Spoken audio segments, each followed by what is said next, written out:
मेरे प्रति, कांग्रेस पार्टी के प्रति और हमारे नेता चौधरी भूपेंद्र सिंह हुड्डा जी के प्रति बड़ा उत्साह है। देखिए, कांग्रेस पार्टी के नेताओं का विरोध तो नहीं हुआ है। राजनीतिक जो नुमाइंदे बन करके गए, चुन करके गए, वो लोगों के बीच में नहीं रहे। समस्याएं हैं, उनसे उन्होंने कोई वास्ता नहीं रखा और ना ही उन्होंने कोई विकास की बात की। एक बड़ा सीरियस इशू है और हुड्डा साहब के कार्यकाल में बड़े विकास कार्य हुए। सर, पहला सवाल तो यही उठता है कि आपका ये पहला चुनाव है और वो भी आदमपुर विधानसभा सीट से, जिस सीट को भजनलाल परिवार की सबसे मजबूत सीट कहा जाता है, जिसपे भजनलाल परिवार का होल्ड रहा है। ऐसे में क्या जनता बदलाव देखेगी?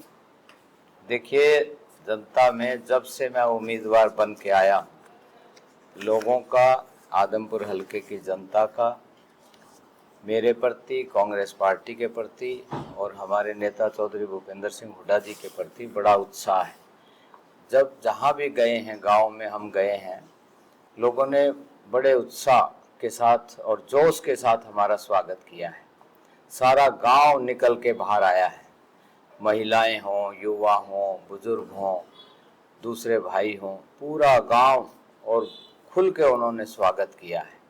जिस तरह गांव का कल्चर होता है, ट्रैक्टर्स, मोटरसाइकिल्स, इवन कंबाइन पे हमें बिठा करके वो अंदर लेकर के गए हैं और पूरा गांव निकल के आया है और हमारे विचार सुने हैं। सर, फिर साथ एक चीज और भी देखी जा रही है कि इस बार एक नया ट्रेंड चला है, नेताओं का विरोध हो रहा है खुलकर। गांव में जैसे जाते हैं तो बाहर रोक दिया जाता है, उनको अंदर नहीं घुसने दिया जाता जी। ऐसे में मतलब कुछ कांग्रेस पार्टी के नेताओं का भी विरोध हुआ है।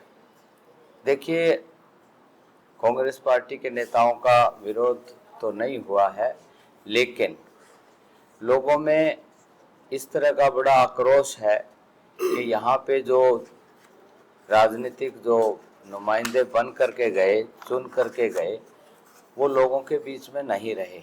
लोगों के जो समस्याएं हैं, उनसे उन्होंने कोई वास्ता नहीं रखा और ना ही उन्होंने कोई विकास की बात की।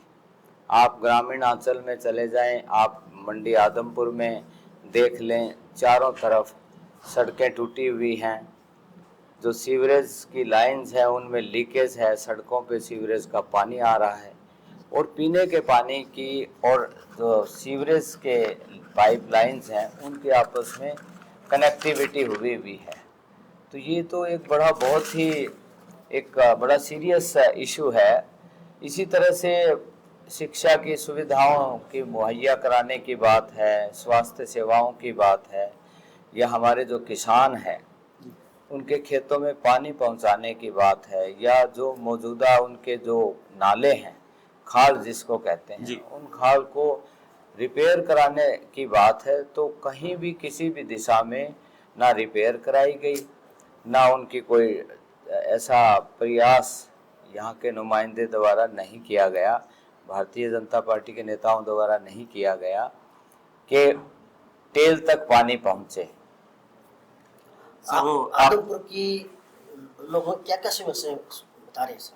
देखिए, आदमपुर के लोगों की सभी प्रकार की समस्याएं उन्हें आपके सामने हैं। आप आदमपुर मंडी में जाएंगे, आपको पता लगेगा कि किसी तरह की कोई समस्याओं का हल नहीं हुआ। पिछले 20 साल में जहां कहीं आदमपुर का एक नाम होता था, चाहे विकास की बात लें, चाहे रोजगार की बात लें, चाहे छत्तीस बिरादरी के भाईचारे की बात लें, आज आदमपुर क्षेत्र पूरी तरह से पिछड़ चुका है।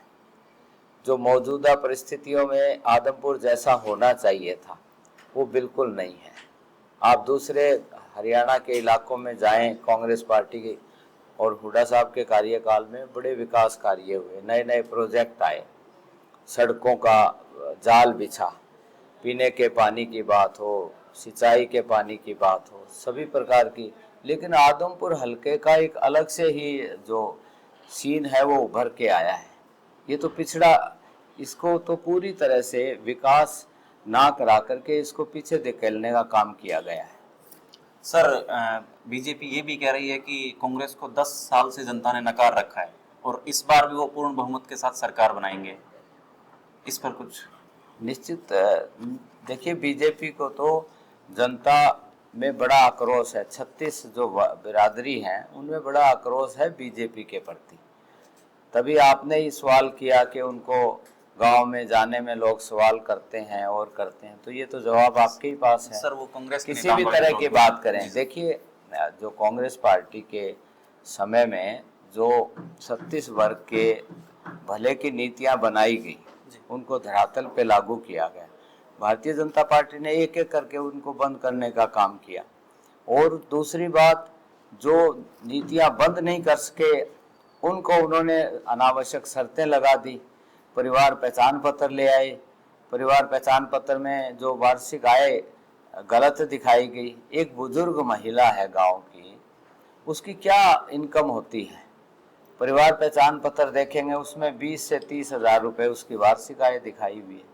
घर की बहू है जो परवरिश करती है, घर का काम करती है, अपने बच्चों को स्कूल भेजती है, उनको होमवर्क कराती है, सारे घर को संभालती है, उसकी 40 और 60 हजार के बीच में वार्षिक आय दिखाई गई है। और उसके टोटल जो कुल आय है एक परिवार की 180 से बढ़ा करके दिखाई गई है। और उसमें दुरुस्ती का कोई जरिया नहीं है, कोई रास्ता नहीं है। लोग चक्कर काटते हैं कार्यालयों के और उनका कोई समाधान निकला नहीं है। अब पिछले दिनों मुख्यमंत्री जी ने, प्रशासन ने कैंप लगाए। आप 5 साल तक, 4 साल और 10 महीने तक तो आपने कुछ किया नहीं जी। और 10 जब आचार संहिता लगने को है तो आप कैंप लगा रहे हो, तो ये सरासर अन्याय है। उनको परिवार पहचान पत्र लाने का सिर्फ यही एक अभिप्राय है, तात्पर्य निकल के आया है कि लोगों को जो सुविधाएं मिलनी चाहिए थी उसमें उनकी ज़्यादा इनकम दिखा करके उनको वंचित किया गया है, जो कि बहुत ही दुर्भाग्यपूर्ण बात है। कोई भी बात ले लें आप, सब आप जगह कहना चाहते हैं भाजपा ने प्रबंधन अच्छे से नहीं किया। बात प्रबंध नहीं, जहाँ कहीं न कहीं भारतीय जनता पार्टी के नेताओं में और जो सरकार में लोगों के जनहित के प्रति कोई सोच नहीं है। इसी तरह तो इस तरह की प्रशासन का दायित्व बनता है, सरकार का दायित्व बनता है कि वो नागरिकों के हक की बात करें। प्रशासन का ये फर्ज बनता है कि अगर कोई भी नागरिक कोई अपना इशू लेकर के जाता है उसका समाधान निकाला जाए। सर आपने प्रशासन की बात की, आपका भी एक लंबा प्रशासनिक अनुभव रहा है और मैंने ये भी देखा है कि राजनेताओं में और प्रशासनिक अधिकारियों में अक्सर मतभेद रहता है। तो ऐसी सिचुएशन में आपके साथ क्या हो सकता है? आप इसको किस उससे प्रबंध करके चलेंगे कि इसका देखिए प्रबंधन अच्छे ऐसा से? है कि मुझे प्रशासनिक अधिकारी मैं रहा हूँ, राजनीति में अब मौजूदा परिस्थितियों में मैं राजनीति में उम्मीदवार बन के भी आया हूँ और एक राजनीतिक में परिवार से भी, तो मेरे अंदर राजनीतिक संस्कार भी हैं।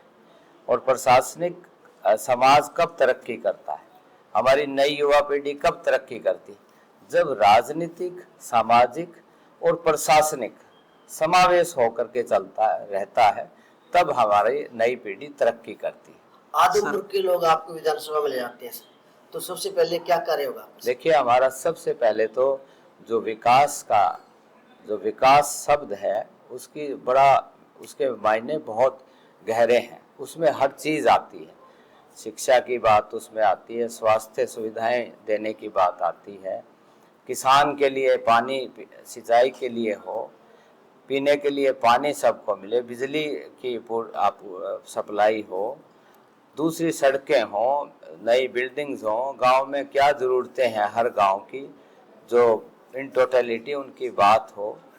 और ये मेरा जो इसमें है कि विकास की तरफ हम आदमपुर को लेकर के जाएंगे।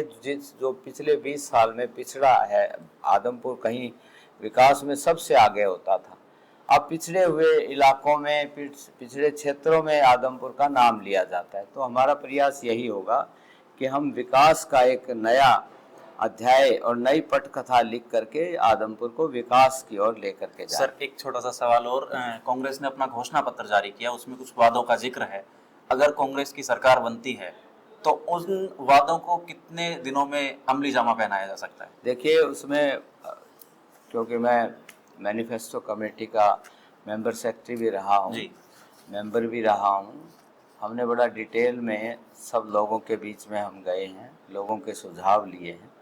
उसमें कुछ मांगे तो ऐसी हैं कि तुरंत सरकार बनते ही पहली मीटिंग में करने की है।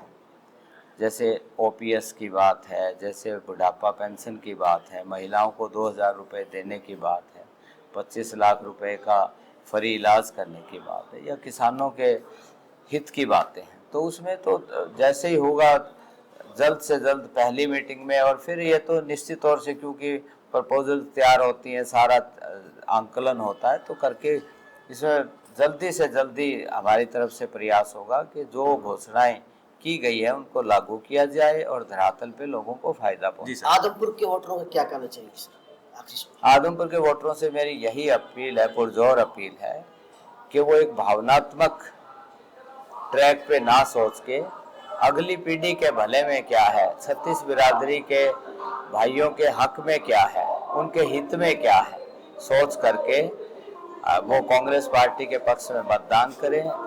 अपने इस छत्तीस बिरादरी के भाई और बेटे को अपना एक एक मत दे करके विधानसभा में भेजने का काम करें, ताकि विकास की जो बात है, नए पीढ़ी के उज्जवल भविष्य की बात है, उस दिशा में हम पूरा प्रयास करें। सर एक मेरा एक छोटा सा सवाल और है सर, कांग्रेस और भाजपा तो दौड़ में है ही, इसके साथ साथ कुछ पार्टियां और है, जेजेपी है, इनेलो बसपा का गठबंधन भी हो गया, जेजेपी ने आजाद समाज पार्टी के साथ कर लिया है, तो और एक और पार्टी है आम आदमी पार्टी, जिसकी हमारे दो पड़ोसी राज्यों में सरकार भी है, दिल्ली में पूर्ण बहुमत की सरकार है, पंजाब में पूर्ण बहुमत की सरकार है, और अब उनके संयोजक केजरीवाल जी जमानत पर बाहर भी आ गए हैं। ऐसे में आम आदमी पार्टी का हरियाणा की सभी विधानसभाओं में किस तरह का समीकरण बनाने? देखिए, हरियाणा के अंदर जो मुख्य मुकाबला है वो कांग्रेस पार्टी और भारतीय जनता पार्टी के बीच में है। जो दूसरे हैं, ठीक है, पार्टी हैं, उम्मीदवार भी आते हैं, उन्होंने उम्मीदवार अपने बना करके भेजे हैं, लेकिन मुख्य मुकाबला कांग्रेस और भारतीय जनता पार्टी का है।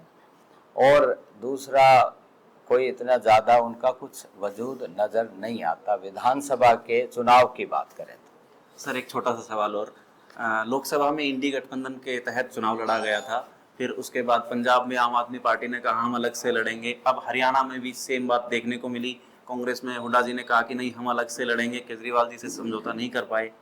तो ऐसा क्यों कि मतलब चॉइस वाली राजनीति हो गई कि हम यहाँ पे इकट्ठा लड़ेंगे, यहाँ पे नहीं लड़ेंगे, जहाँ पे मजबूत पक्ष है वहाँ पे गठबंधन नहीं करेंगे? देखिए, ये तो मुख्यतः फैसला जो होता है वो शीर्ष नेतृत्व का होता है, हाई कमांड का होता है। बहुत से फैक्टर्स होते हैं, बहुत सी परिस्थितियां होती हैं जिनको देख करके फैसला लिया जाता है। तो इसमें मैं ज़्यादा कुछ नहीं कह पाऊंगा, क्योंकि मैं तो एक बहुत ही संगठित अनुशासित कार्यकर्ता की हैसियत से कांग्रेस पार्टी को मजबूत करने से पिछले 2 साल से हम लगे हुए थे। और कांग्रेस पार्टी और हमारे जो 36 बिरादरी के जो लोकप्रिय नेता चौधरी भूपेंद्र सिंह हुड्डा जी, चौधरी उदय भान जी ने मुझे 36 बिरादरी का भाई और बेटा समझकर मुझे उम्मीदवार बना करके भेजा है, और हमें बड़ा भारी रिस्पांस मिल रहा है। महिलाएं क्या हो, हमारी नई पीढ़ी के लोग हों, युवा हों, और गांव में बुजुर्ग हों, सब में एक उत्साह है, सब में एक जोश है।